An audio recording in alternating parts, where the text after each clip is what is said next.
Welcome to In the Garage with Dave and Andres. I'm Andres. I'm Dave. How's it going, Dave? It's We have a going. guest today. We do have a guest Uh, today. That's why I'm a little giddier. I get like a puppy when like somebody new comes into the pen, like my tail wags, like, oh my God, it's another person. And especially because I'm working with like a lot of teens, young adults, when it's like a peer, I get even more excited. yeah. Well, would you like to introduce our guest, David? I would love to. So I met Trip online. Trip works for an organization called Man Therapy, which is that alone like caught me when I first saw it and found them like, oh, if you like talk about like SEO settings in Google searches, this is perfect. And I wanted to let Trip kind of tell us what Man Therapy is about, big picture organization, how he got involved. But thank you, Trip, for coming on. Yeah, Sure, thank yeah. you. Yeah, thank you all a lot for having me. I'm excited to join and talk all things mental health, especially for men. But yeah, I can give a little intro on myself. As you mentioned, my name is Trip Starkey. I work as head of partnerships for an organization called Man Therapy, which is really designed as an upstream suicide prevention and men's mental health campaign. We're based in Denver, Colorado. We were started in partnership with the state of Colorado, but have since grown to a national audience. And our main goal is really getting men to think differently about their mental health. We believe that big problems require bold solutions. And so we built Man Therapy as a campaign designed specifically for men to resonate with men and to talk to men the way that men talk to each other and really kind of cut the BS and the mental health jargon out and just give you exactly what you need in the moment to support yourself. So that's kind of Man Therapy in a nutshell. But yeah, excited to join y'all and talk men's mental health. I was really impressed, like when I first met you and went through the website on what you just said, where there wasn't the jargon in therapy speak, because most guys that I meet still think when you say therapy, and Andres has been through it where he's probably met those therapists as I have, Ye- it's your stereotypical you on a couch, the therapist using that therapist voice, which that in itself is it, right? I see you shaking your head, Dre. Like that in Yeah. itself, like right away, like you just like arch your back, like, oh my God, like I can't listen to this. So what have you found, Trip, like that the approach of Man Therapy does that makes it a little more practical for guys now? Sure. Yeah, it's a great question. I mean, what the campaign does, and I think where it's really successful, and kind of the main idea behind it is actually to layer in humor.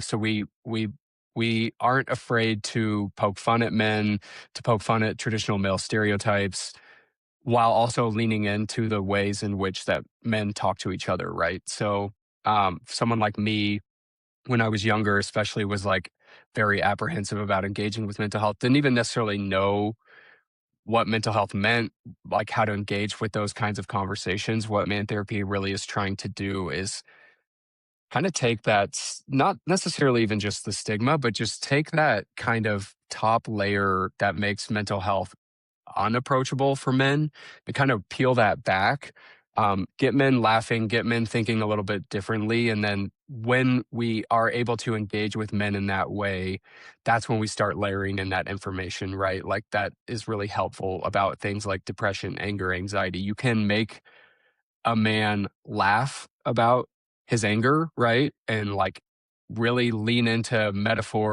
or these kinds of scenarios that every man's found himself in, right? Like lawnmower won't start, kitchen projects not going the way you thought it was going to go, boss is annoying, all these kind of things get men laughing and thinking about it. And then that's when you actually do that teaching that we know men get in a traditional therapy setting, right? Um, where men are actually going to engage with that and want to learn about it and do something differently. And then that's where you start to see that kind of behavior change model come into play when once men are engaging and they're learning, they're actually taking things with them, right? And then you can apply them in your daily life. So I've seen this from like my own standpoint and my own personal experience. And we've just seen it anecdotally from men who've engaged with the site too. I, I love that you bring up the idea of humor Yeah. as part of the connection and approach. Andres, I was going to ask you, like, you've brought it up multiple times. How important is that humor piece for you? I mean, so Just a quick aside trip. So I was in the Army from '01 to '05, and we deployed from '04 to '05 out to Iraq. So, you know, when we think about humor and trauma or traumatic situations, like it in my experience, it has been the best way to deal with things, like from whether it be basic training where like everything sucks, so you just have to laugh about it, to being in a war zone where everything sucks and you have to laugh about it, but you have, you know, more things to worry about. I guess 3 years ago now, I went into a treatment like rehab center because I'd kind of gotten into a point where I needed to dry out. I needed to change my meds. I needed to, get a different perspective because it was, I was, substance abuse was taking its toll on my marriage. I wasn't the dad I wanted. And so Hmm. when we were in there in that like kind of group setting, keeping ourselves laughing was one of the ways that you sort of built bonds with one another. And so suffice to say, I totally agree with your approach as far as like, Yeah. trying to keep the funny in it. Um, Yeah.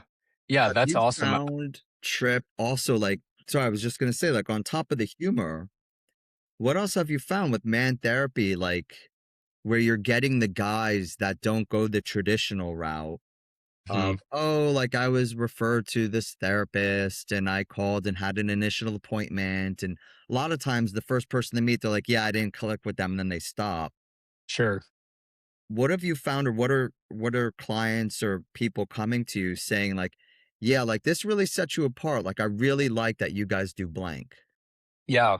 Yeah, it's a great question. So I think there's a few ways that we tackle that. The first is you'll probably see this throughout the site, but one of kind of the core ideas is that therapy comes in many forms, right? So therapy is very much therapy, right? Like going to see a therapist, getting into the right clinical situation for yourself where you're actually getting treatment, you're getting care, you're talking through these things with a professional. Therapy might also be like doing things with friends, getting involved in your community, like doing projects that are improving your life or your situation for yourself or people around you. So I think one of the ways that we are set apart in that way is understanding that like mental health doesn't exist in a vacuum, right? For men, so like mental health very much is mental health, right? And if you're struggling with certain aspects of that, whether it be anger, anxiety, grief, trauma, those things are going to impact your life. And in the same way, like every aspect of your life is going to impact your mental health, right? And so I think we're trying to take that sort of comprehensive look at it, which is like, yes, you need to do these basic things to support yourself and your mental health, but you also need to like find community and find purpose and meaning. And that doesn't necessarily just come from sitting on the couch. Like you can certainly get insights through that, but there are other tangible things that men can do to support themselves. And so I think that's one area that I would say we find like connecting men to those resources in their communities is really vital, especially when you look at like historically harder to reach populations like veteran populations or first responder populations that are so locked in to their experiences, like trying to break out of those negative cycles. I think man therapy is actually really effective in that. And then, I think the other thing is really doing that sort of behavior change work through the tone of the site, right? So, Andres, what you were just talking about, like it's almost like a locker room idea, right? Where you're Mhm. like shooting the shit, you're kind of, I don't want to say surface level, but for a second you are surface level, right? And you have Yeah. to kind of do that connecting point on the surface in order to break through. And so I think what man therapy does is really effectively, and then what we've heard from men is like, I saw your coaster in a bar and it made me laugh, or I saw your poster in a porta potty and it made me laugh. And I was curious about what this thing was. I saw a billboard and I looked into it. And that sort of initial like breaking point where you can actually smash through that stigma for men. When you can do that and you can get them to actually say, "Oh, I didn't realize that resonated with me and I'm struggling in that way. I didn't realize that." Then again, that's when you can start to really do that work. And it's interesting for a digital experience for a website to like have almost that kind of community aspect to it. Like men can't necessarily connect through the website, but what they can do is connect to their community. Mm. And so I think that sort of communal leaning in is a really interesting approach when you look at it from like a public health lens. That's where we've seen a lot of success, and nothing really doing what man therapy does in the way that it does it. So when you say upstream, is Mhm. it more like you mean kind of like, well, we're going to take you wherever you're at and connect you with the resources that are available? Now, is this like national or just in Colorado? That's a great question. So, and maybe it is helpful to kind of do the man therapy backstory a little bit. Sure. So we actually started sort of like foundational research of man therapy started back in like 2007, 2008. And so we were actually born out of a creative marketing agency that's Denver based called Cactus.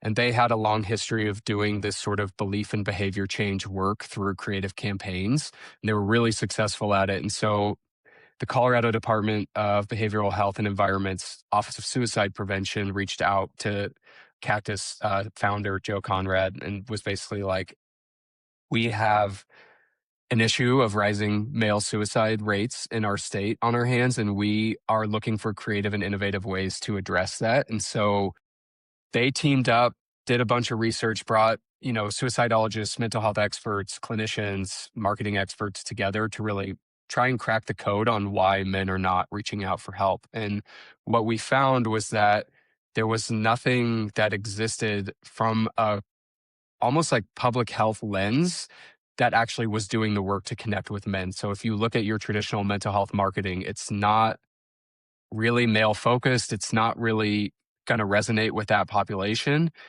or those funds are being diverted to other places, right? And what we see is that by not doing the male focused approach, men were falling through the cracks at an alarming rate, right? Men historically are not reaching out for help. They are cowboying up, they're stiff upper lipping it, that because that's what we've been taught. And so what Man Therapy did was lean into that messaging almost in a, I don't want to say a sarcastic way, but leaning into that sort of traditional male stereotype lens and then flipped it on its head in a way that was like, oh, when I look at these posters or these billboards or this website, I see myself reflected back, right? And this actually resonates with me.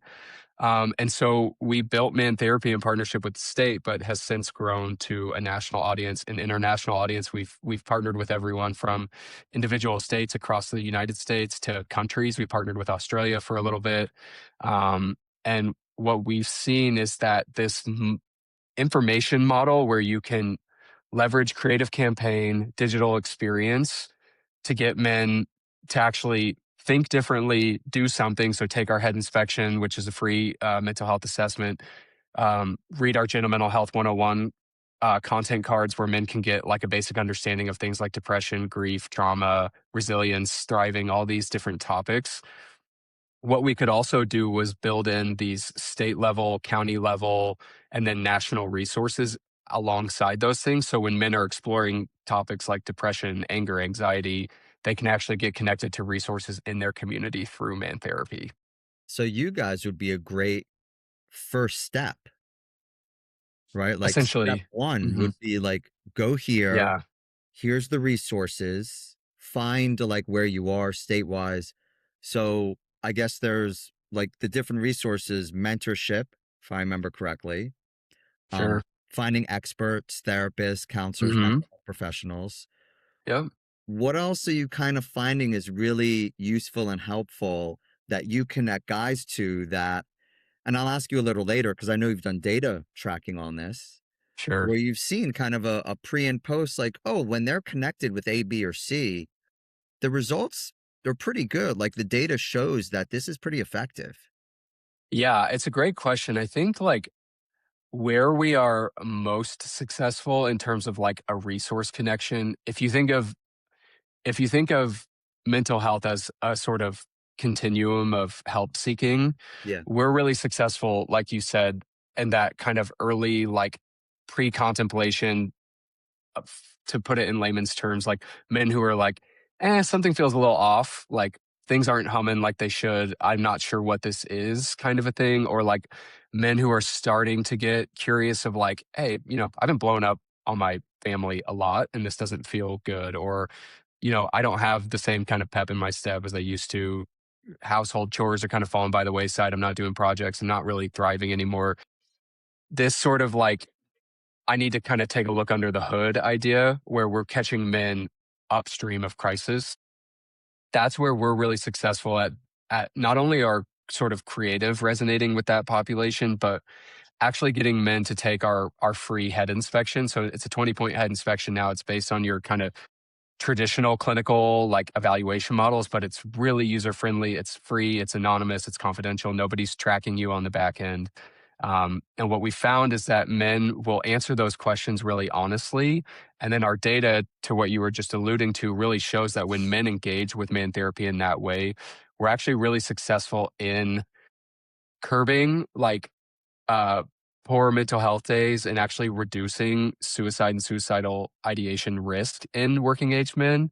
And then also connecting them to resources in their community. And again, that can be everything from men going to our provider directory and being like, I'm a man in the state of Michigan. I need a therapist in Michigan. I can find a therapist that way. Or going to our state and national resources hub and looking at like, hey, I need something in the state of Colorado. I'm a guy, I'm struggling with anger. Like, what resources are available to me? Or I'm a veteran in Ohio and I need like resources specific to me because like these other traditional kind of pathways don't understand my experience or aren't resonating in a way that I want them to. We can actually connect men more specifically to those kinds of resources through our website. So funny you say that because, like, once I finished treatment and everything, I started looking at all avenues, and so I, joined up with Wounded Warrior Project, and I wound up feeling almost intimidated by some of the experiences that these guys have had because, I've been pretty clear about the fact that even though it was war zone, like I had what would be considered probably like the best job to have and probably the best experience I could possibly have in this particular time and place. So like, the guys that are like, really like hurting, the guys that are like have lost limbs, the guys that have come back and lost, like blown up their families and whatnot and are just kind of like floating around, there's like an intimidation factor between me, like, yeah, well, I drink a lot, but I just like to drink.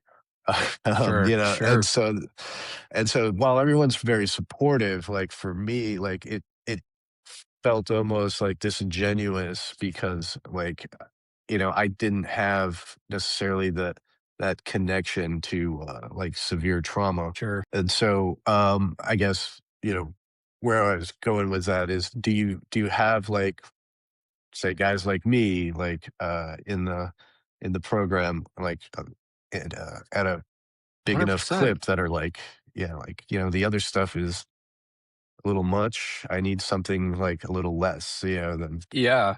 It's a great it's a great question, and I think one of the ways in which we're also unique being a digital experience, right, is almost, I don't know the best way to describe this, but almost providing these like contained experiences, right? So, for example, we're working with the Department of Defense and a local research organization here in Colorado, the CU Anschutz Medical Campus, to build a digital anger intervention for active duty service members, specifically in the Army right now, to get them like, uh, the end goal is to get them operationally ready, right? Like able to function in their jobs. But the main overarching goal is to help men be able to process effectively, have skills related to this specific topic area to help them in the moment, but also set them up for success long term. And the reason why I bring that up is for people like you, we understand there's this eagerness to get involved in community, right? So we want a range of veteran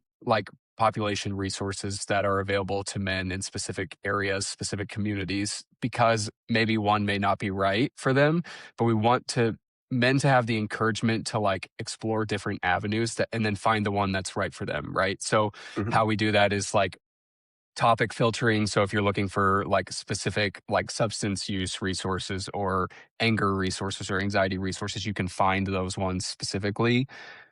And for the men who are like, hey, I'm just not ready to like go to this group right now, but I do need help. How can we lean into the digital side of that to be like, okay, maybe you're not ready to go to a Wounded Warriors meeting, or maybe you're not ready to go to an AA meeting, but you still need help. Like you can learn about those things on Man Therapy, get that education, and again, start to kind of layer those into your life. But Man Therapy is always there, right? You can keep coming back to it. So if in 2 months you're like, okay, I think I've got kind of a better understanding of this, I'm ready to actually take that next step, you can come back and still find those like it's not going anywhere, right? Those resources are there, and men can return to them, but it's really about finding the right resources in the moment and then building that foundation of understanding for men to come back to continue to do that work, because it's really it's intimidating, right? Like I remember the first Yeah. time going to therapy and being like, I don't know what the fuck I'm going to talk about. Like, and I think there's this, I think there's this other aspect when it comes to men of like, yeah, I'm dealing with this shit, but like, yeah, it's not as bad as this other guy, right? Like Yeah. Right. they lost a leg. Like I'm just, I just got my own things. Or like, yeah, I may have anger problems, but I'm not like punching holes in my wall. But that sort of comparison game gets really tricky. And yes, like maybe you can't compare your experience to someone else's, but you still have to own your own experience. And I think we want men to understand like your experience matters, and how you're handling that and how you're equipping yourself to deal with those things does matter, because that's ultimately what's going to make you thrive as an individual, but it's also going to help your community, it's going to help your family, it's going to help, all these areas that you're involved in be better, because you're showing up better for yourself and you're showing up better for those around you. And that's kind of where Man Therapy is trying to lean in and do, I would say, the support work upstream of crisis. I think it's good, that Andres, you bring up that point. It almost reminds me of the term like a little imposter syndrome of, Totally. right? Like mine isn't so bad. Like I'm not suicidal, therefore I don't need help. Where you guys really individualize it. Hmm. You prioritize the connection first. So it's not, yeah, what's your name? Yeah, here's a therapist. It's let's build the connection first, the trust, let's get the guard down, and then we could point you in the right direction. I was looking on your site, and one of the things that struck me under topics was one that said thriving, which is funny because most you go to like WebMD, National Institute of Hmm. Mental Health, whatever, they don't really talk about mental wellness as much, Correct. mental strength, mental fortitude. Where Yeah. one thing, I was going to ask you about the whole where men's mental health might be different, and maybe it's biological, evolutionary, where if it's strength based, we're not trying to fix a problem, we're trying to strengthen these things. Do you find that's a better opening towards guys? Yeah. I mean, I think so. I think it's this kind of double edged sword, right? Where like you have to acknowledge the problem, like you have to acknowledge that there are issues, but the issues don't have to be insurmountable, right? And so I think where I get frustrated, and I'm speaking on behalf of myself, not necessarily the organization of Man Therapy, but like the ways in which we talk about men's mental health, especially right now. And Dave, you and I may have talked about this the other day, but it feels a little hopeless at times, right? Like Yeah. it's if you look at I literally like scroll through the Man Therapy Instagram feed, like when we're talking about men's mental health statistics, the focus of men's mental health, it is all like men are really struggling, men are fucked, men like don't know what they're doing, men are kind of like floundering. And while that may be true to an extent, like men are certainly struggling. I'm not trying to minimize those things. There is a way in which we can support men that is strengths based, that is focused on addressing these issues because the end goal of that is resilience, it's thriving, it's Right. showing up better, and that's the end goal, right? It's not necessarily like so negative focused where we're not actually doing things like shining a spotlight on the problem is great, but what are we doing to actually fix the problem? And I think that's where we're trying to play a different role, which is like, yes, you may be depressed, you may be angry, you may have intense anxiety. You can actually do things to help yourself, to set yourself up for success long term and have small daily habit changes and large scale, like you're doing the hard work in therapy and things like that. You can do all of those things because the end goal of that is improving yourself to show up better for yourself and your communities and actually like make incremental changes in your life. And that I think is such an important difference because I think people, even speaking for myself, like the reason we don't necessarily want to go to therapy is like, I don't want to have someone tell me all the things I'm screwing up Yeah. in every day. Like, I want to actually change them. And so I think educating men that, like, that's what's happening when you do this work to support yourself. You're actually learning about what's wrong so you can fix it. Men fucking love to fix stuff. You know what I mean? I do. Right. I'm a solutions guy. Yeah. Like, I don't But want to just and I'm rambling a little bit, but like when I first started getting into therapy, like I remember talking about like depression and sadness and just being like, I would much rather be angry because anger is productive, right? I can do something with anger. I can I can build something with anger. I can rage clean my house. Like I can fix things with anger. Depression, I'm just sitting in that. But all of these things are connected, right? And if we're not understanding those connection points between those, we're not actually really improving anything. And so that's where we're trying to fit in and help men understand.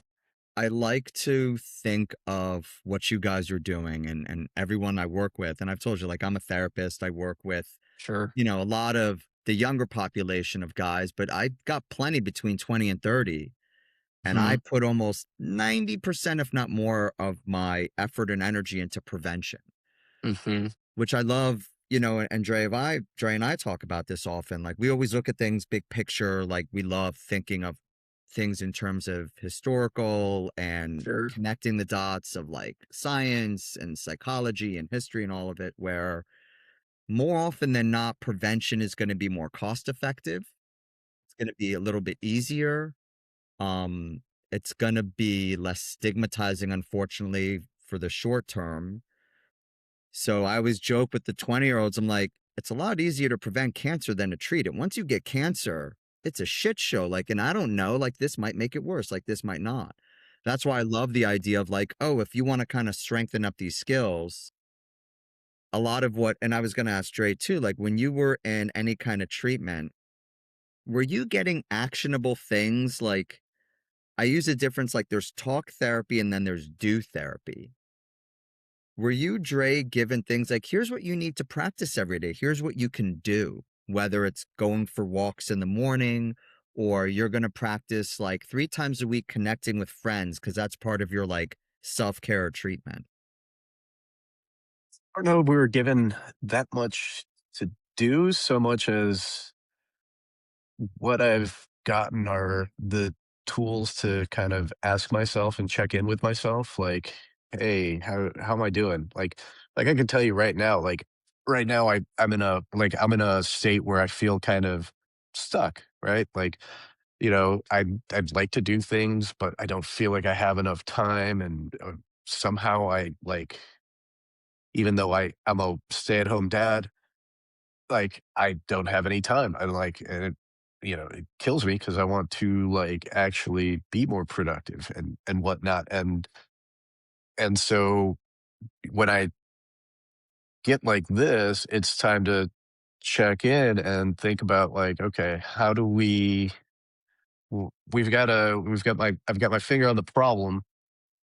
What are things that I can try to make this work?" So it's like, for me, it's like, "Okay, well, if I go for a walk after I take the kids to camp, like, my morning is shot. So now I'm gonna get up a little bit earlier. I'm gonna take a walk before everything, and then, like, great, now I've got, like, time I've got time bucketed, and it's been, but to get to that point, I had to go through kind of like hell to learn the process of checking in with myself. And I think, it's probably one of the things that guys do the least. It's just like, I don't feel great, so let's just keep trying to do the same things over until it works. Right. Or take a drink or smoke or do something destructive instead of productive. Yeah. But you can always take a drink while you're being productive. Sure. Yeah, we'll see how that goes. Speaking of that, Yeah. Hey, we won trivia last night, man, we and did. We won trivia last night because Yeah, everyone was we drinking. knew who the Sons of Liberty were during the American Revolution. There you go. Specifically, Dave's wife knew who the Sons of Liberty were. Sons of Liberty. Now, she also teaches in a high school and helps a lot of kids with like science and history. So Sure. she's got a little bit more there, Yeah. some more practice. I wanted to ask also, just like, kind of honing in a little bit more specifics on what you guys have seen, because you've been around now almost 20 years. Like, we've been around. Next week, I think, will be 14 years. Okay, right. Yeah. Since it like, right. Because I know Tom started when he connected with the Colorado State Department. Sure. Yeah. What So was, we started doing research in like 07, 08. So I guess we've okay. been doing the work for 2 decades, but the actual campaign's been live for about 14 years now. Have you guys seen, and Dre and I have talked about this, like the kind of, you have your typical biological evolutionary things that have happened with men and their brain and whatever. What Hmm. environmental factors have you seen that have really thrown some shit into the storm, be it social media, technology, political climate, inflation, finances, job markets? Like, Sure. have you seen like specifics where you're like, man, this really like just kind of fucked everything up a little bit or made things more complicated?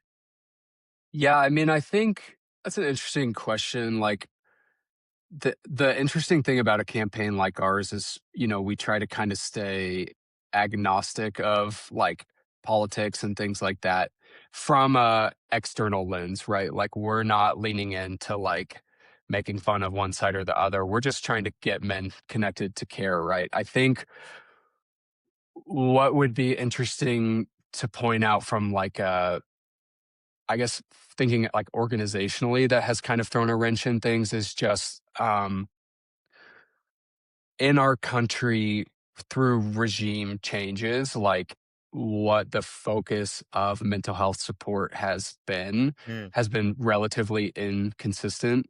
And what I mean by that is like when I started when I started my job, I started right in the middle of the pandemic. So it was like kind of we were transitioning presidents, we were in a global pandemic. Mental health was like a huge focus, right? It was like people are struggling, we don't know what the fuck's going on, everything's chaos. So it was really like we need digital solutions that can connect with people where they're at because they're in anything else, right? Like we're trying to figure out how to get therapy virtual. We're trying to figure out like offices are closed. What do we do?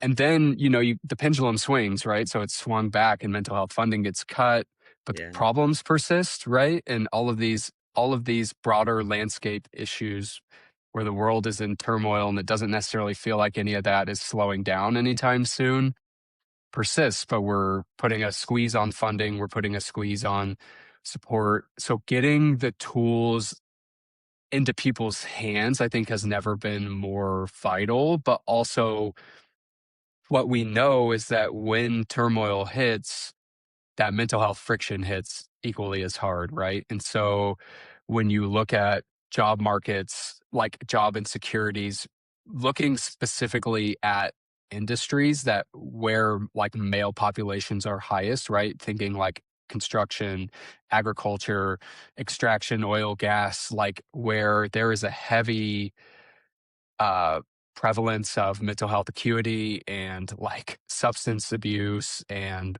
suicidal ideation, like that is where we continue to see like a huge impact organizationally because there's nothing really filling those voids, right? Like men on, oil rigs for 2 weeks aren't necessarily like doing their mental health training. They're not reaching out to their counselors. So we're trying to figure out different ways to connect with those men. We put a book out. We're trying to partner with those types of organizations to like disseminate this information because we know that it works, right? And Yeah. so I think to answer your question maybe a little bit more directly, like where there's chaos, there is like and there's a higher need for support, right? And Yeah. we're not seeing that slowing down right now at all. And so it's never been more important for organizations, for governments, for the people who are doing the work to not only support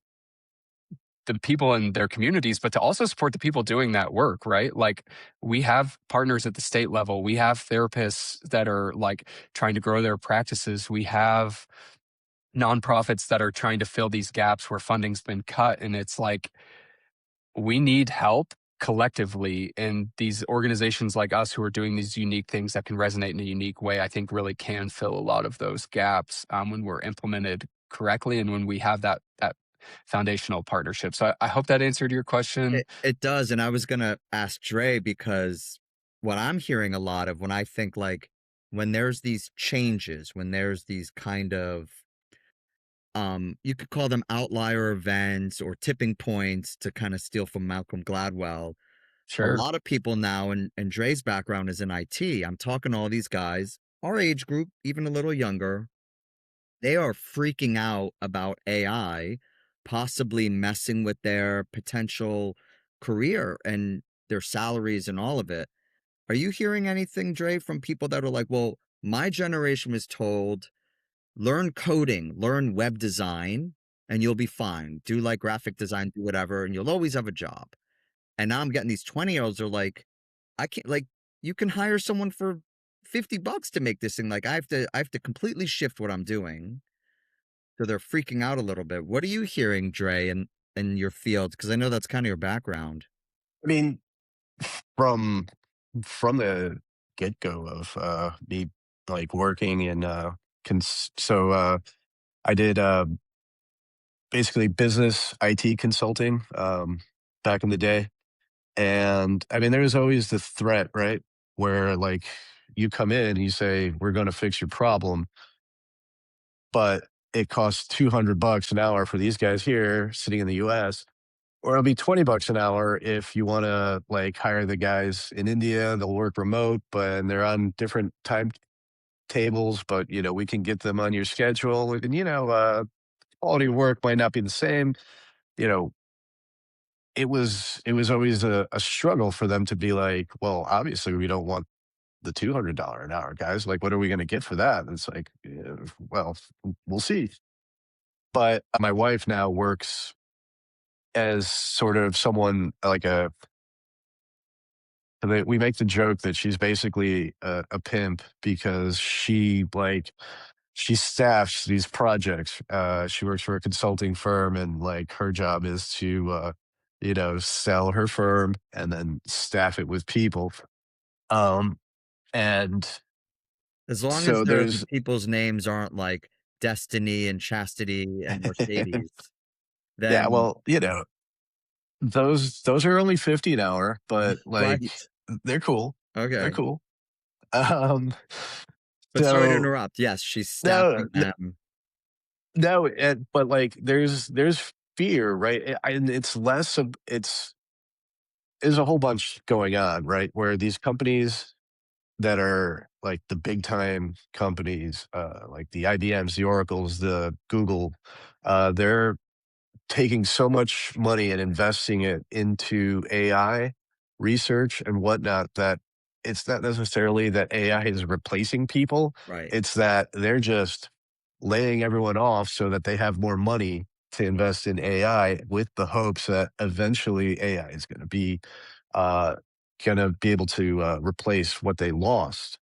Um, and so where I'm struggling, like trying to find a job. I mean, I've been on hiatus for a few years, but like Um, yeah, like even my experiences, like I've got a resume a mile long, but like, you know, people think they want to hire somebody, and then they realize like, maybe not. Maybe we stick with what we got, and so to shorten the point or shorten my answer, David, Too yeah, it's late. kind of a shit show out there, where like, where these giant companies used to be kind of a safe place to get a job and keep it, like you're struggling, people are having to become more entrepreneurial in how they And I stay I bring employed. it up because, like, I love looking at the data. Like, I'm a very big why. Like, well, why? Like,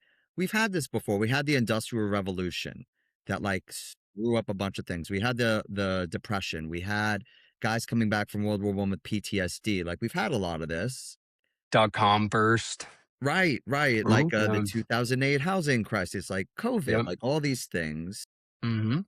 And to be able to say like, okay, we can kind of predict that if we know there's going to be this chronic stress, which has become like a buzz term I know, like you're probably going to get more people filtering in through the site. And when you ask, well, what brought you here, it could be like economic instability or uncertainty. Insecurity, sure. Or Yeah. even I had to shift my career. Like I'm not a engineer, but now I have to do this thing. And I don't know, like, and I have to learn. And are you getting like your kind of not traditional, "Oh, I'm anxious, I don't know why, it must be genetic." Are you seeing more of these kind of environmental factors affecting guys?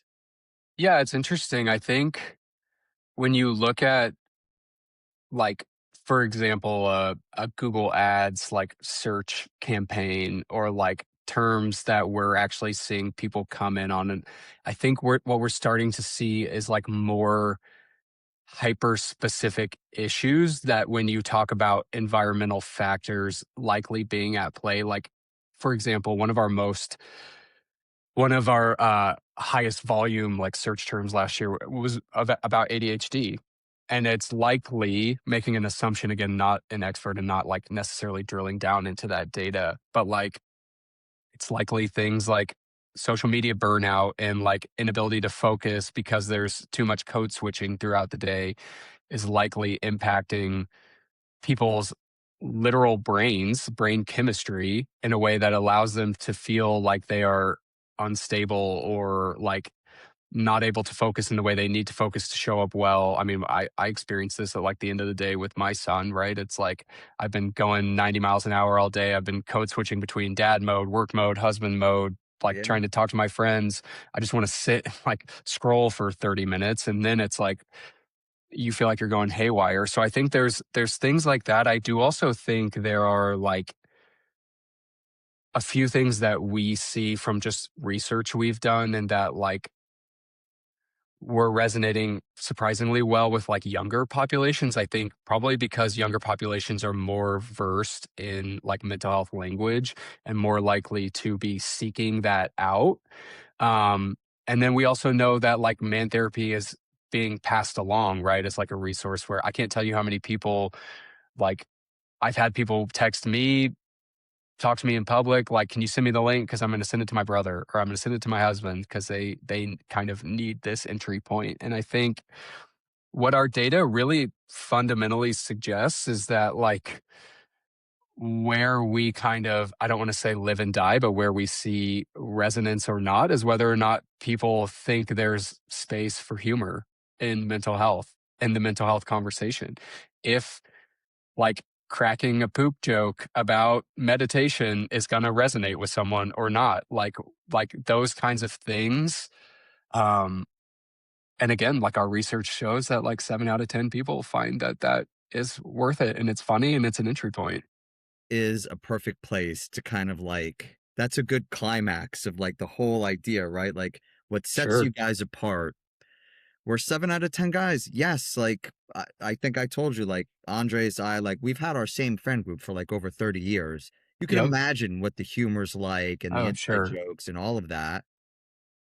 So that works. And, like, the Right. guys I meet, I'm always meeting whoever, that you're just another resource. Now, 3 out of 10 might say, "Yeah, I go this other route, or I go to Psychology Today, or I go to, the VA, or Yep. this mental health," NAMI, right, AFSD. like, Yeah. institution nearby. Yep. But I love just being able to provide people with resources. Like, this is a really cool site. Check it out. It's really funny. Here's Trip. This is what he does. Here's a 20-point inspection. I wanted to ask because you sent me one. Thank you very much, by the way. You sent me a copy of the book. What are some of the things people can get out of it? Because I started reading and highlighting, and I was like looking at some of the chapters. But is there humor in the book as well?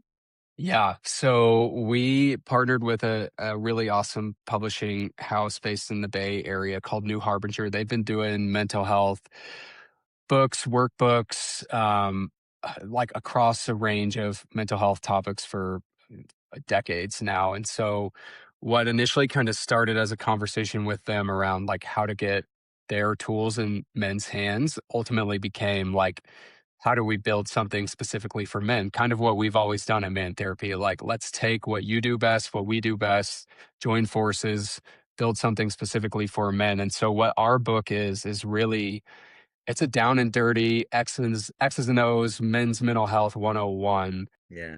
Has the man therapy, the Dr. Rich Mahogany voice. Every chapter has a man therapy intro to really help men kind of understand like what to expect when engaging with that topic. And again, to kind of take that like mental health jargon kind of pull that back for men. Like, this is what anxiety is. This is what addiction is. This is what anger is. This is what depression is. This is what resilience is. This is how you can actually like overcome these things. And so it's the way that it's structured is think of it as like a greatest hits from New Harbinger's, 50 years of publishing mental health books distilled into bite-sized chapters. You can read it cover to cover. You can dive into specific topics that may resonate with you in a specific moment. But they're written by clinicians. They're written by clinical experts. But again, it's we edited it, we revised it in a way that was designed to kind of pull that jargon out. Like, we still want to give you the goods, right? We still want to give you the information that you need, but we want to make it as easily digestible as possible. Take the frills out, take the bullshit out, make it like straight no chaser mental health 101. In a really approachable way. Again, we know men may not even want to go to a website, right? Because they're afraid like someone's tracking their data on the back end, which we don't, but like I don't Sure. want to take this head inspection. I don't want to tell someone I'm struggling with depression or anger because I don't want that to end up on some list or whatever. Like, buy the book. It's a really easy, digestible way to engage with these topics. You get tools, you get tips, tricks, like things you can implement in your life straight from clinical experts. Yeah. And And I love and I'll say to people, like, "This is not a textbook. This is not reading some scientific text or journal," like, because a lot of them out there, and I've read a bunch, whether it's Barnes& and Noble, through Amazon online, and within, like, 3 pages, when I put my, like, regular guy hat on and not like psychologist, like, I don't wanna read any more of this, like, I feel like I'm doing homework. yep. Yeah, it's not intended to be that at all. We position it as like a field guide, right? Things that you can actually take with you out in your life, skills you can actually implement and try and use. And again, I'll say this from anecdotal experience from myself. Like, I don't think you're ever going to get it perfect, right? You're never going to be like a fully formed, perfect dude that's never fucking up, right? Like, but what you can do is start chipping away at those things and you can start actually learning and understanding. And Andres, I think you touched on this in a great way earlier, where it's like I can start to kind of learn these practical skills and get at least a better understanding of the things I'm going through to start doing that work. And it's taking that first step. That's what it's all about. Even people like myself who work in this field, you can ask my wife, like, I struggle with anger, I struggle with anxiety, I struggle with like flipping the switch off when I need to and taking a breath. And it's like learning those, not even necessarily learning the skills to like address those, it's learning to recognize when you're starting to go off the rails a little bit, Yeah. so you can be like, ah, that's what that is. And maybe it is a breathing exercise, maybe it is a walk, maybe it is just like disconnecting for 5 minutes. Like, we want people to understand that these things can be addressed, and it doesn't have to be this huge major project. It can be small little incremental things that you do on a daily basis to chip away at it. So I had a question regarding some of the stuff you guys teach. Like, is there emphasis on kind of having a thick skin around like stigmas? So for example, like, our buddies will constantly like just be like poking at me about like, why are you doing a podcast about, men's mental health? Just have fucking suck it up, you fucking pussy. Like that's your podcast should be 5 minutes long. Like, hey, suck it Sure. up and fucking Suck it just up. It's be a like, man about like it. Yeah. 1960 middle American. Yeah. Sure. And Yeah. it's like, so like I sit there, I just like I take it, I let it wash over me, I laugh about it, like I like, well, take it or leave it or whatever. But like, I could see how someone that's not comfortable like with the whole idea of being in therapy or seeking like, mental health support, like something like that might just be like, all right, nope, nope, nope. And so yeah, I'm wondering like, is there emphasis placed on like developing that kind of thick skin to just be like, all right, man, that works for me. Like whatever works for you too. Yeah, I think again, going back to that idea, so there's kind of two core elements of the site experience that I think from a messaging standpoint we're trying to get across. One is that supporting your mental health and engaging with your mental health is the manliest thing you can do. And what we mean by that is that addressing yourself, what's going on in your interior life, is not like this even necessarily this like touchy feely, like woo woo kind of new agey thing. It is just like understanding your experience, processing it, learning from it, growing from it. That's not that's not a taboo thing, right? Like, we're all going to go through ups and downs. Life's going to throw us curveballs, and it's knowing how to deal with those things in a way that isn't just tucking them away and ignoring them. It's actually using them, right, to our advantage as men to grow from, to strengthen ourselves, to strengthen our communities, to strengthen our relationships, to show up better. So that's what I would say is kind of the key foundation of man therapy. The second one is therapy comes in many forms, right? So again, y'all have a friend group you've had for 30 years. You've probably been through some shit together. You probably know each other backwards and forwards at this point, like as from a friend's standpoint. And I think it's understanding that if things are really serious, it's okay to say you need help. That's a safe space to be like, hey dudes, like I'm nervous about getting laid off, or my marriage isn't going great, or I don't know what to do, my kid's acting up, I don't know what to do with those things. And like being able to have safe spaces where you can go and talk about things. And maybe it's a men's group, maybe it's not like one-on-one therapy, maybe it is a men's group, maybe it's getting involved with organizations that do stuff in the outdoor space where you go on like guided fishing trips. There's a great organization in Colorado called Fishing the Good Fight that does that, where it's like, we're taking you out to the river. We're going to talk. If you want to talk, talk. If you don't, but we're going to be together and kind of have this life experience together. And I think when you talk about like developing the thick skin around mental health, I think it's like understanding that however you're showing up is okay. If you're struggling, that's okay. If you're trying to figure it out, that's okay. If you need help, that's okay. If you don't need help, that's okay. Like, but creating a way for men to really understand what they're dealing with and having avenues to get the care they need when they need it. Again, that may be therapy, it may not. Like, but we want men to understand that regardless of who you are, you're gonna deal with these things, whether you want to or not. That's just life. And you're you can handle it how you want to handle it, but we recommend like getting care when you need it for sure.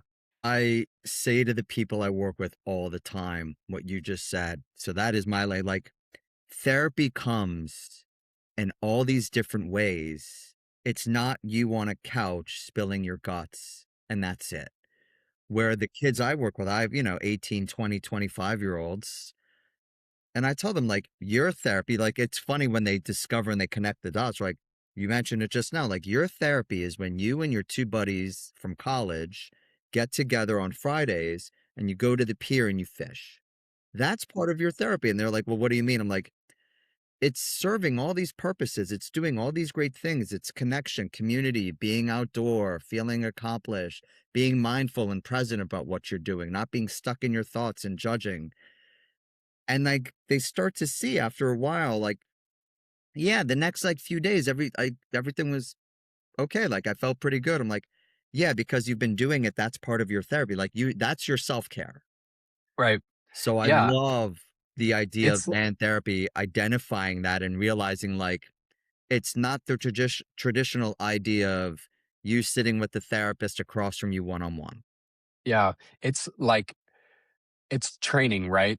Yeah. Like I'm not gonna walk into a gym today and try and squat 350 pounds. I'll blow my back out, I'll blow my knees out. Like I'm not, but if I train for 6 months and squat, a few times a week and build my muscles, like, when I have to do that big, heavy lifting, I'm gonna be able to do it better because I'm training, and so that's the idea of man therapy, that's the idea of therapy in general, right? Yeah. It's not it's processing and it's learning and it's also preparing, right? So it's when you're in the moment, when you're about to get in a huge blow up argument with your wife, maybe you recognize that like the anger you're feeling is actually because you're exhausted or you're anxious about this other thing that has nothing to do with that situation. But you're doing that work. Again, it's not work for work's sake, it's work to improve your life and it's training and it's practice. Again, I wouldn't walk onto a football field and try and, block someone when I haven't played football in 15, 20 years. Like I would practice first. So it's No, that it's idea. well, I wanted to thank you and to give everyone an opportunity that if they want to find you, Sure. either through your website, but anywhere, social media, book, email, number, how do people find you and get in touch with Me Man Therapy? personally or man therapy? Well, Man Therapy, but if Sure. you're, I don't know, like if your role, if you want it, if people connect you Sure. or we can connect you with whoever, if you're like the kind of first Totally. step in the process. Yeah, so I can say mantherapy.org, free, open access 24/7. That's available to anyone right now. You can go to mantherapy.org. You can take our head inspection. You can engage with our resources. You can find clinicians. Yeah, so that's a green light for anyone. I work for a company called Grit Digital Health. So my email is trip@gritdigitalhealth.com. Anyone can reach out to me if they're interested in learning more about man therapy. I'm always happy to have those conversations. You can find me on Instagram, LinkedIn. You can find Man Therapy on Instagram, Facebook, LinkedIn, Twitter. Um, our handle, I think, for Man Therapy is at Dr. Rich Mahogany on Instagram and Nice. X. Nice. Yeah, you can find us there. Yeah, and all of our social links are on mantherapy.org too. That's awesome. No, we're so grateful for what you guys do. And I love that you eventually took it on a national scale Sure, because I know, Dre and I are in Florida and I'm always asked about resources locally and I have to dig around a lot to find sure, something even similar to this. sure. And there's not a lot that does what you do. I don't know if you look at, well, what other organizations are doing something similar to yours. I haven't found many. Nothing I mean, I'm not just saying this because 'cause I'm biased, but there's nothing that's doing what we're doing the way we're doing it, which I Yeah. think does make us unique. There are certainly great other men's mental health organizations. Heads Up Guys, I think they're based out of Canada. They're a great organization. Movember does some mental health stuff. Yeah, Tough to Um, Talk is a good one. I know I've yep. connected a little. Yeah, yeah. So, I mean, there's certainly and again, we wanna boost all those guys too. Like, Yeah. it's a team sport out here. It's a team effort. So we're just one cog in the wheel and certainly think we're doing it in a unique way. But again, it's all about connecting men to care at the end of the day. And Dre, if people want to get in touch with us, find us, follow us, how would they do that? Yeah, I'm glad you asked, David. Let me see if I remember. It's been a couple of weeks. Do I actually remember how to get in touch with us? You can get us in the garage with Dave and Andres at Substack. That's in the garage with Dave and Andres. If you want to email us with any comments or just say hi, you can get us at in the garage with D and A, all one word, at Gmail. It's in the garage with D and A at Gmail. We now have a YouTube page. I think that one is also in the garage with Dave and Andres and Yep. at YouTube or on YouTube. And then you've created Instagram. I'm not on the Yep. socials. We have So Instagram. We have a Facebook page. The only thing we don't have is Twitter or Snapchat.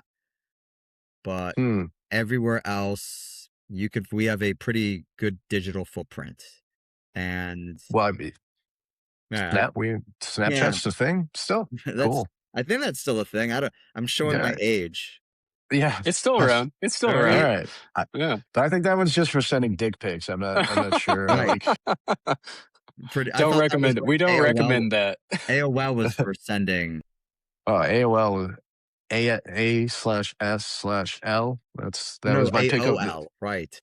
Yeah. Oh, I don't know. I don't know what you were Uh, thinking. I don't know either. But Trip. I will say, for the record, I Oh, took the yes. 20-point head inspection, and I'm okay. There Yeah. we go. No, I love the idea. I love that I got to meet you, Trip, and what you guys are doing at Man Therapy. Sure. I'm definitely going to keep in touch with you, Please do. refer to you. Yeah, like I again, like I look at all of this that we're doing. We are preventionists. We want to prevent Mhm. severe mental illness, suicidality, addiction, things from going off the rails, and we can. So Mhm. thank you for joining us. Thank you for Sure. sharing. Thank you for doing what you do. Thanks for having Yeah. me. Yeah, it was good meeting you, Trip. Yeah, great to meet y'all. Appreciate it.